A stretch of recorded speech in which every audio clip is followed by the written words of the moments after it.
अस्सलाम वालेकुम दोस्तों, कैसे हैं आप सब लोग? खैरियत से होंगे उम्मीद है। Welcome to my YouTube channel doctor Mac. आप सब लोगों को, जिन लोगों ने आज पहली दफ़ा मेरे चैनल पे ट्यून इन किया है, सबको मैं बहुत तहे दिल से खुश आमदीद कहता हूँ अपने चैनल पे।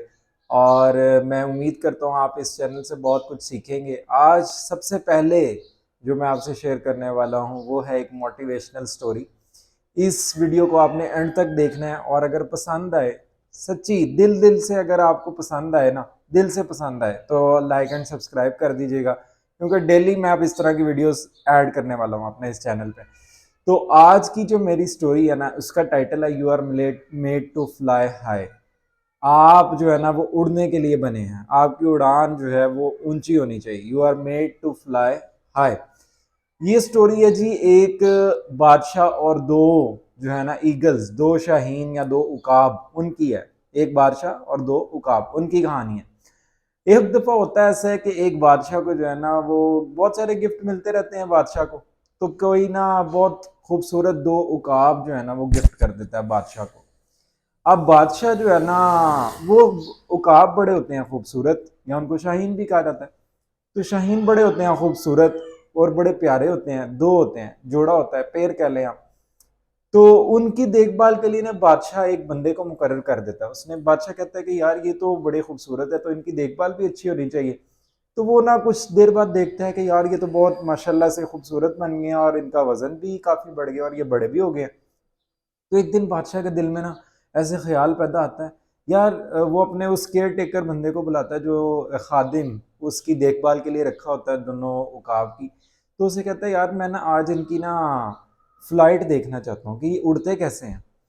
तो बादशाह जो है ना वो चला जाता है कि आज मैंने देखनी है, इनकी उड़ान देखनी है।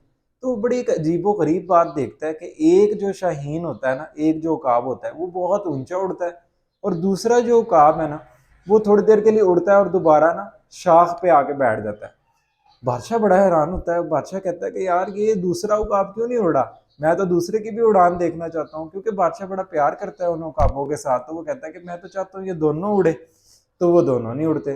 तो वो अपने केयर टेकर खादिम से पूछता है कि आप बताएं कि इसके साथ मसला क्या है। तो वो कहता है मुझे तो नहीं पता, तो ये तो पता करना पड़ेगा। तो वो ना बादशाह क्या करता है, अगले दिन ना इनाम रख देता है।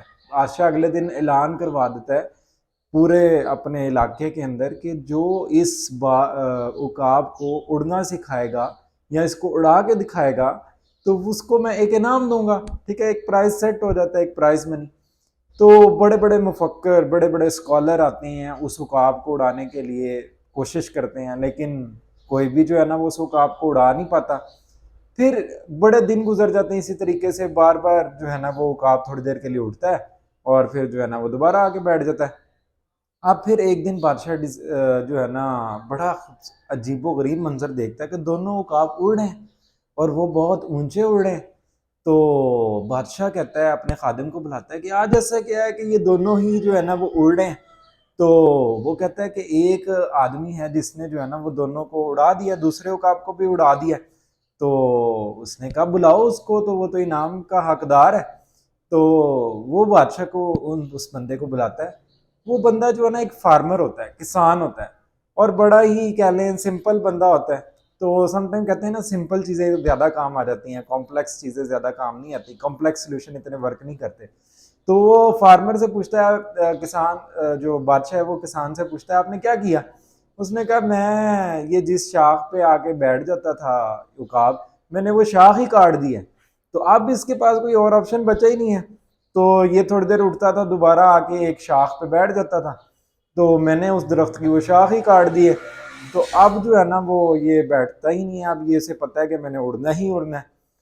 तो दोस्तों, इसको हम अपनी प्रैक्टिकल लाइफ से किस तरह रिलेट कर सकते हैं? बड़ी खूबसूरत बात है, आपने सुननी है लाजमी। अब आपने जाना नहीं है, अब यहाँ तक देख लिया तो आगे भी देखिएगा कि जो आपकी रियल लाइफ है ना, समटाइम आपके दिमाग में ऐसे डर होते हैं जो आपको ना ऊंचा नहीं उड़ने देते। आप अपने जो पोटेंशियल है, जो अपनी कैपेबिलिटीज़ हैं, आप उनको पहचानने से कासिर होते हैं। आप उनको प्रॉपरली पहचान नहीं पा रहे होते कि आपके अंदर क्या सलाहियतें हैं। तो समटाइम ना हमारे अंदर के डर, हमारे जो कंफर्ट जोन्स हैं, वो हमें रोकते हैं कि आप ऊंचा नहीं उड़ सकते। ठीक है,